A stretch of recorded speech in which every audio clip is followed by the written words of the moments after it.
안녕하십니까. 성균관대학교 약학대학 이동고입니다. 오늘 발표할 내용은 인삼의 호흡기 감염질환 예방 효능에 대한 내용입니다. 여기 지금 보시는 바와 같이 이 메르스 코로나 바이러스의 전자현미경 사진인데요. 메르스뿐만 아니라 여기 보시게 되면 근데 이름에 메르스 코로나 바이러스라고 되어 있죠. 코로나 바이러스의 분류 중에 하나가 메르스 즉 그 중동 호흡기 중증 질환 뿐만 아니라 지금 현재 유행하고 있는 코로나 바이러스도 전부 다 같은 분류에 속한다. 이런 것을 말씀드리는 것입니다. 이러한 일반적으로 우리가 알고 있는 그런 바이러스들은요, 동물의 자연, 야생에 많은 동물들이 갖고 있어요. 그것이 언제 사람한테 들어오느냐 하는 것은 우리가 알 수 없는 거죠. 즉, 사람이 동물하고 야생동물하고 접촉을 하면서 사람한테 일부 들어오게 되는 것이고, 그 사람한테 들어온 것이 그 다음에는 사람에서 사람으로 전파가 되는 것입니다. 가장 대표적인 예가 요즘에 우리가 겪었던 메르스 사태라든지 또 지금의 코로나 바이러스와 같은 그러한 바이러스 감염이 되겠습니다. 이 인플루엔자도 마찬가지인데요. 이것이 원래 인플루엔자는 돼지와 같은 또는 가축 또는 새 이런 데에서 많이 갖고 있는 그러한 바이러스 중에 하나인데 1918년에 스페인 독감 팬데믹으로 인해서 약 5천만 명 이상이 사망을 했고 2009년에 인플루엔자 때는 약 한 100만 명 이상이 사망을 했습니다. 그래서 2016년도에 WHO에서 발표한 것을 보게 되면은 가장 감염질환에서 사망률이 높은 것이 폐렴이고요. 둘째가 설사질환, 세 번째가 결핵, 이러한 순서였습니다. 그런데 이 폐렴으로 인한 사망을 보게 되면은 70세 이상의 연령층에서는 거의 변화가 없다는 것을 알 수가 있죠. 근데 5세 미만에서는 연속적으로 계속 감소하고 있어요.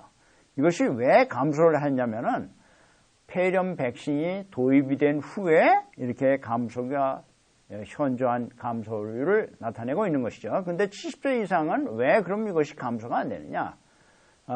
실제로 이 70세 이상도 폐렴 백신을 맞고 있습니다. 그런데 면역력이 워낙 약해져서 어느 한도 이상의 방어가 되지 않는 것이죠. 지금 요번에 코로나 사태에서 보듯이 70세 이상이 주된 사망률을 나타내는 그러한 연령층이다라는 것을 알 수가 있습니다. 그런데 이 폐에 염증이 생기게 되면 폐에 염증이 일어난 그 부위에 혈관 투과성이 굉장히 증가됨으로 해서 혈관의 그 허파가리라고 하는 것은 펼치면은 아주 축구장만큼 넓다고 그러죠. 그래서 실제로 보게 되면은 폐에 염증이 일어나게 되면 바로 그것이 폐혈증으로 진행되게 되는데 여기 선진국을 보게 되면요, 이 폐혈증 사망률이 굉장히 낮습니다. 근데 우리나라에서는 별로 변화가 없어요. 그 이유 중에 하나가 왜 그러냐면은 바로 폐에 염증이 일어나면서 또는 폐에 염증이 일어나지 않고도 이 폐혈증이 진행될 수가 있는 것이죠. 그래서 메르스 사태 때 방송 화면을 보게 되면 메르스의 시작과 끝은 바로 폐렴이다 이렇게 알려져 있죠. 그래서 메르스는 원래 낙타에 있던 바이러스가 사람의 폐 안으로 들어와서 이제 염증을 일으키는 것인데 바로 문제가 뭐냐면 이 폐 안으로 들어온 균이 염증성 물질이 이제 유도를 해서 혈관이 확장되게 됩니다. 혈관이 확장되게 되면 이 혈관이 확장되면서 이 빈 틈으로 혈관 사이의 그 틈으로 세균이 바로 혈액 내로 들어가서 바로 폐혈증이 되는 것이죠. 그래서 메르스 사태의 제일 중요한 것은 뭐냐면은 바로 폐렴으로 되는데 의사분들이 주로 청진기를 왜 폐에다 대냐면은 이 환자가 폐렴이 되게 되면 폐에 염증이 일어나서 산소 공급이 제대로 잘 되지 않으니까 숨을 깔딱이게 돼요. 숨을 깔딱이는 그 증세가 바로 이 폐렴인데 이 폐렴이 됐다는 것은 바로 폐혈증으로 진행이 될 수 있는 시간이 언제 될지는 모르지만 금방 된다. 이런 얘기예요. 그래서 이 메르스 사태의 최종 종착이 바로 폐렴이지만 그것이 바로 폐혈증으로 되면서 사망률이 굉장히 높아지는데 그로 인해서 사실 사망하는 것입니다. 이 높은 치사율은 보통 모든 암 사망률보다 이 높은 것이 바로 폐혈증의 사망률이에요. 그래서 또 이제 병원 내 폐혈증의 발생률이 2배 이상 최근에 이제 급증했는데, 여기서 보시게 되면 이 폐혈증으로 인한 사망률이 모든 암을 합한 것보다 더 높다는 것을 우리가 알 수 있습니다. 그런데 폐혈증의 초기에는 전혀 증세가 나타나지 않아요. 약간의 저혈압 증세? 본인이 자각을 할 수가 없는 그러한 상황인데, 폐혈증이 그러니까 혈액 안으로 균이나 바이러스가 들어간 상황에서 12시간이 지나게 되면은 생존율이 20%밖에 되지 않습니다. 이 12시간 동안 본인이 알 수 있는 게 하나도 없어요.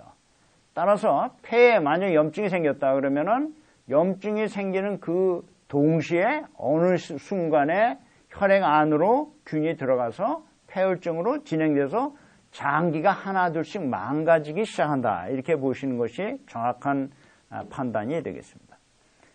그리고 이 폐혈증의 50% 이상이 바로 폐렴균의 감염에 의한 거예요. 그래서 폐혈증 발생 12시간이 지나면은 생존율이 불과 20%밖에 되지 않는다는 얘기죠. 그런데 고령화가 진행되게 되면은 폐렴 발생이 증가되고 그로 인해서 사망률이 증가되는 것입니다.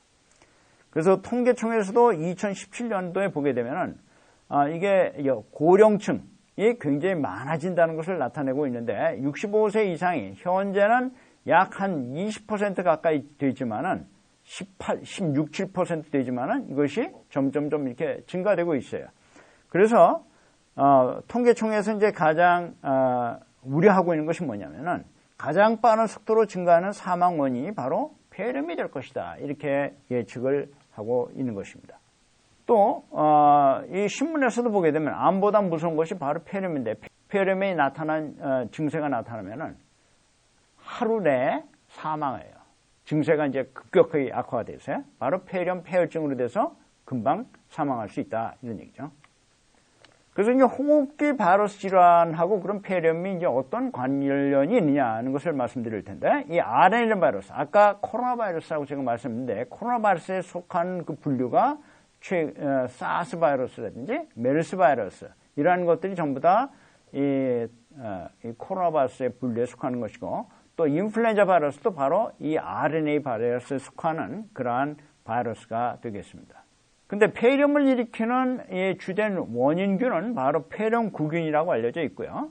폐렴구균은 여기 보시는 바와 같이 두꺼운 이 연쇄장구균인데, 이 바깥쪽을 보시게 되면 또 솜털처럼 나와 있는 것이 뭐냐면 바로 다당류 현막이에요. 두꺼운 다당류 현막으로 이렇게 둘러싸여 있어서 이 폐렴균이 폐 대식세포에 잡아먹힌다고 하더라도 쉽게 죽지를 않는 그러한 특성을 갖고 있습니다. 1937년도에 포스터를 보시게 되면 폐렴이라고 하는 것은 마치 물고기를 잡아먹는 쫓는 상어와 같은 건데,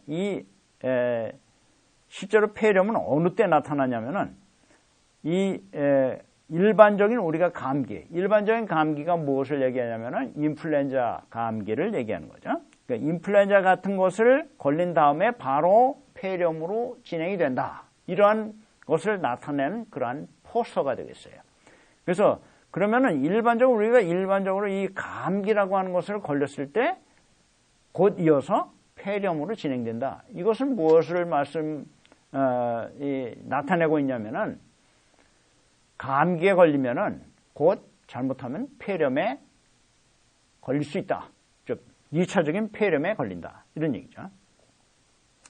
그래서 여기 지금 이 빨간색을 표시한 게 뭐냐면 감기 후에 바로 이 폐렴에 걸리는 것인데, 그 그림을 물고기를 쫓는 이 상어의 모양으로 표시를 한 것입니다. 그래서 1918년도에 인플루엔자 팬데믹이 나타났을 때 세균의 중감염이 나타났는데, 실제로 그것을 이제 원인 분석을 해보게 되면은 인플루엔자 팬데믹 시에 사망자의 95% 이상의 세균 감염, 특히 폐렴균에 의한 감염이라는 것이 밝혀졌어요. 인플루엔자 바이러스는 아까 조금 전에도 말씀드렸지만은 특정 독성인자 발현에 따라서 세균 중감염 지원 성향이 굉장히 달라요. 그래서 조류에서 나오는 초기 유행성 균주는 자연적으로 이러한 그 많은 특성들을 갖고 있지만은 이 바이러스가 숙주와의 균형을 이루기 때문에 시간이 지남에 따라서 대부분 없어져요. 그런데 이러한 그 많은 바이러스의 그 변종 중에서 한두 가지가 사람한테 있든지 또는 이러한 새한테 남아있다가 그것이 여러분들이 아마 그 천수만이나 이럴 때 그 가을철에 되게 되면 수만 마리의 그 청둥오리가 날아오는데 그때 이 청둥오리의 그 분변을 통해서 사람한테 이 인플루엔자 바이러스가 감된다. 아마 뉴스에서 많이 이러한 내용들이 나오기 때문에 아시는 분들이 아마 많으실 거예요. 즉 이러한 그 바이러스가 갖고 있는 이러한 특성이 다 틀리다 이런 얘기예요. 그러니까 그 변종들이 살아남는 것은 나중에 사람한테도 들어올 수 있다 이런 얘기죠. 또 그래서 이러한 그 사람한테 폐렴을 일으키는 그런 세균균주도요. 바이러스가 매개하는 여러 가지 폐생리 및 면역 변화를 이용할 수 있도록 각기 다른 독성인자들을 만들어요. 이건 뭘 얘기하고 있느냐 하면은 바이러스뿐만 아니라 세균도 우리 몸에서 적절히 대응해서 살아남는다 이런 얘기죠. 그래서 그 변종들이 만들어지게 되는 거예요. 그래서 호흡기 바이러스가 이제 일단 우리 몸 안에 들어오게 되면 폐에 이라는 생리 반응을 와해시켜서 감염에 대한 자연 장벽을 무너뜨려요. 가장 대표적인 것이 폐의 대식세포의 기능을 갖다가 마비시키는데 대식세포를 동원하지 않는 것입니다. 그리고 이러한 그 자연 장벽이 파괴되면 호흡기 바이러스가 일단 들어와서 자연 장벽이 파괴되면 바로 세균이 우리 몸에 있던 세균이 동시에 들어오는 겁니다. 즉 우리 몸에 이 코에 제일 많은 세균이 뭐냐면은 황색 포도상구균 또는 폐렴구균 이러한 것들이 정상적으로 코에 있어요. 그래서 이러한 자기가 갖고 있던 세균들이 이런 호흡기 바이러스가 들어오게 되면 코에 있던 것들이 자연적으로 폐 안으로 감염을 일으키게 된다. 이런 얘기입니다. 그래서 바이러스 세균은 숙주의 면역 반응을 결국 전복시켜서 많은 병원체가 과다 증식이 되도록 허용을 하는 것입니다.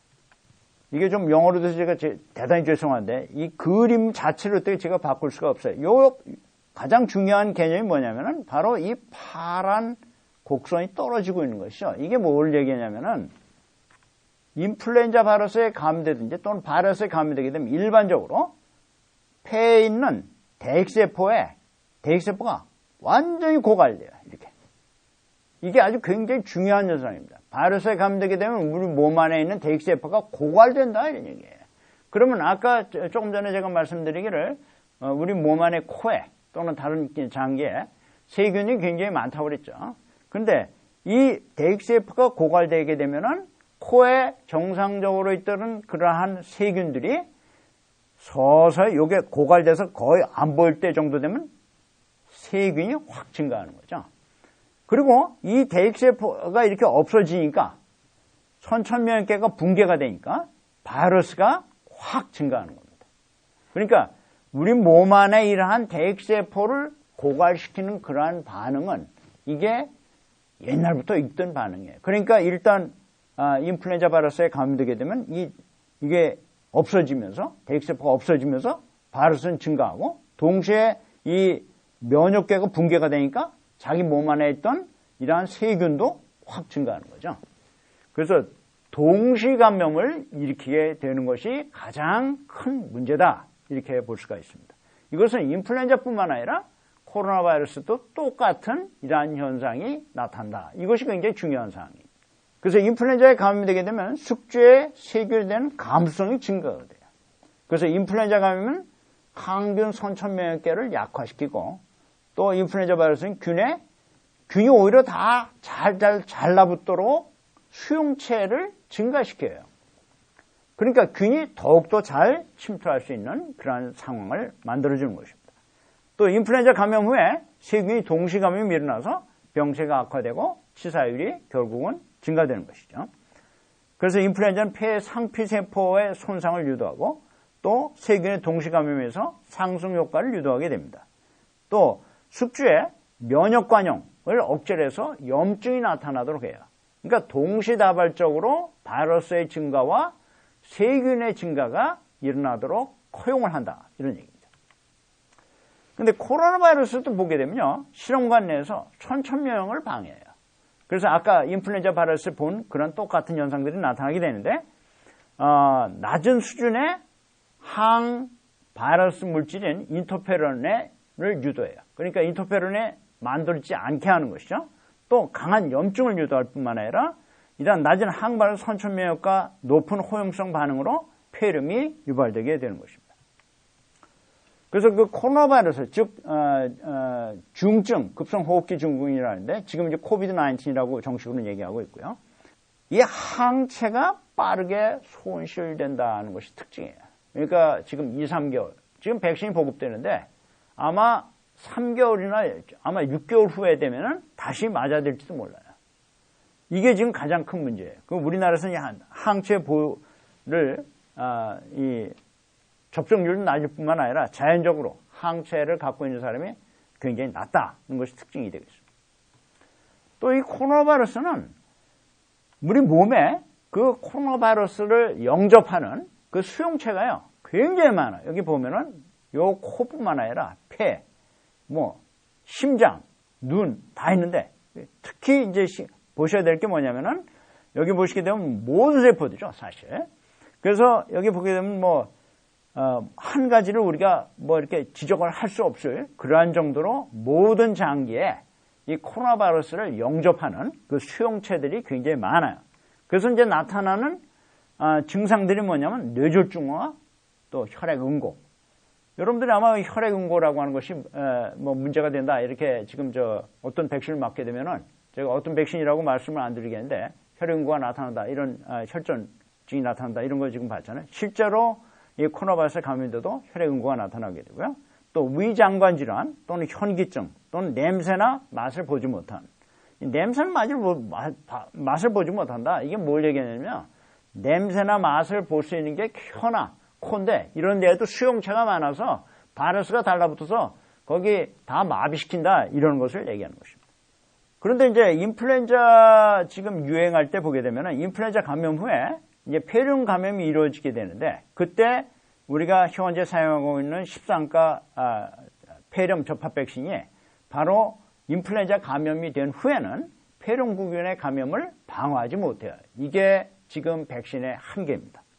그럼 호흡기 질환에 대한 인삼 효과를 잠깐 보게 되면은 이 가네코 그룹에서 봤을 때 면역 증강에 의한 감기 예방 효능을 이제 봤는데 약 2만 명 이상을 추적 관찰을 했어요. 그랬을 때 보게 되면은 인삼을 먹은 사람은 감기 걸리는 확률이 1.38%밖에 되지 않는데 인삼을 안 먹은 사람은 이거 3배 이상 높아요. 그러니까 인삼 먹게 되면은 감기 잘 안 걸린다 이런 것을 처음으로 임상적으로 보고한 그룹이 되겠고요. 실제로 이것을 대제에다가 대제가 민감한 H1N1 인플루엔자 바이러스 감염시켰을 때 인삼을 먹인 그룹에서는 면역 능력이 증가돼서 이렇게 방어가 된다는 것을 확인을 했어요. 또 이 바이러스에 감염됐을 때 항바이러스성 사이토카인 분비를 촉진시킨다 이런 것을 확인을 했고요. 또 감염으로 인한 조직의 손상을 억제시키는 그러한 현상을 발견을 했습니다. 또 인플루엔자 바이러스 감염이란 인간의 그 폐세포 손상을 억제한다는 그러한 실험 결과를 이제 실험관 실험에서 이제 보고를 했고요. 또 그뿐만 아니라 그럼 폐렴균 인삼을 먹게 되면 이 폐렴균에 대한 그 폐혈증이 얼마나 억제되느냐 하는 것을 이제 저희가 봤는데 인삼을 감염시키게 되면은 폐혈증으로 생쥐가 죽어요. 근데 인삼을 먹게 되면 이렇게 하나도 죽지 않는 그런 현상이 나타나게 되죠. 근데 폐렴균에는 혈청이 굉장히 많아서 저희가 처음에 시도하는 것은 이제 혈청 2번을 갖다 테스트했는데 그렇지 않고 혈청 3번이나 4번을 테스트했을 때도 이 체중 감소나 사망이 억제되는 그런 현상을 볼 수 있어요. 여러분들이 관심 있게 봐야 될 게 뭐냐면은 바로 체중 변화입니다. 인플루엔자에 감염되게 되면은 이 체중이 쭉 빠지다가요. 그 다음 회복이 돼요. 한 일주일 정도 걸려서 이제 되게 회복이 되는데 이 폐렴에 감염돼도 이게 쭉 떨어졌다가 회복이 되는 그런 현상이 나타나는 것이죠. 그래서 이제 이러한 그 체중 감소라든지 사망이 억제되는 그런 현상을 볼 수가 있고요. 또 인후 감염에 코에 이제 그 폐렴균이 감염되니까 인후에서 균의 생장이 굉장히 많아지게 되는데 균의 생장을 억제하는 그러한 특성을 저희가 볼 수 있었습니다. 또 염증성 그 사이토카인의 분비를 억제할 뿐만 아니라 염증을 실제로 억제하는 것을 볼 수가 있었어요. 여기서 보시게 되면은 염증성 사이토카인의 분비를 이렇게 확 낮추고요. 또 이 염증성 사이토카인에 의해서 산화물질 나트륨 옥사이드가 분비되는데 이것도 대조군보다 현저히 낮은 것을 알 수가 있습니다. 또 인삼은 백신의 효능을 강화시키는 그러한 특성이 있어요. 이거를 실험한 친구가 지금 적십자병원에 있는데요. 이 친구가 이번에 애스트라제네카 백신을 맞았습니다. 그런데 교수님 저 일주일 동안 홍삼 먹었어요. 그러더라고요. 근데 아무 증상이 없다는 거예요. 너 잘했다. 그랬어요. 이게 바로 뭘 얘기하냐면 실험한 사람이기 때문에 자기가 확신을 갖고 있었던 것 같아요.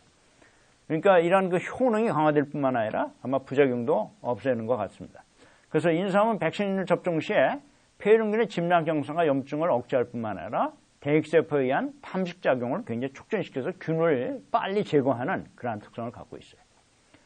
또 이 접종 시에 백신 종시 과산화물 생성하고 이러한 그 신호계를 억제해서 세포 생존을 증가시키는 거죠. 그러니까 결론을 말씀드리면은 인삼을 먹게 되면은 이러한 그 백신의 효과를 증가시킬 뿐만 아니라 세포 생존을 증가시키고 또 아까 볼 수 있는 여러 가지 염증성 그러한 사이토카인의 발현을 억제하는 그러한 특성을 볼 수가 있죠. 그래서 이 코비드-19이라는 코로나 바이러스를 유혹을 하게 되면은 현재 특별한 치료제가 없는데 아마 지금 치료제를 많이 개발하고 있기 때문에 곧 아마 이런 인정을 받을 것 같고요. 집단免疫률이 현재 지금 낮아서 재유행 때 이게 지금 현재 문제가 될 것 같고 감염된 회복기 환자에서 항체 반감기가 이게 매우 낮은데 이게 과연 얼마나 지속이 될까? 지금 이것이 문제가 되고 있습니다. 또 지금 현재 인도에서 발생한 그런 변이주 많이 나왔다고 그랬죠. 그래서 이 개발될 백신 효과가 어떻게 될까? 이것도 현재 해결되지 않은 그러한 과제입니다. 결론을 말씀드리면 현재 사용 중인 백신은 동시 감염에 즉 인플루엔자나 또는 이러한 그 바이러스 감염에 폐렴 폐혈증을 방어할 수 없고요. 코로나 인플루엔자 바이러스는 선천명을 억제해서 결국 폐렴으로 이제 사망을 유도하게 되는데 인삼은 인플루엔자 바이러스와 폐렴균 감염에 의한 이러한 폐렴 폐혈증을 예방하였고 또 인삼은 그 면역계를 촉진할 뿐만 아니라 염증을 억제하고 세포 생존 경로를 활성화하는 그러한 특성을 나타냈습니다. 즉 결론을 말씀드리면 인삼은 인플루엔자 바이러스와 폐렴균 폐혈증에 의한 예방 효능을 나타내므로 해서 이와 유사한 코로나 바이러스 효과가 있을 것으로 예측이 되고 있습니다. 감사합니다. 발표를 마치도록 하겠습니다.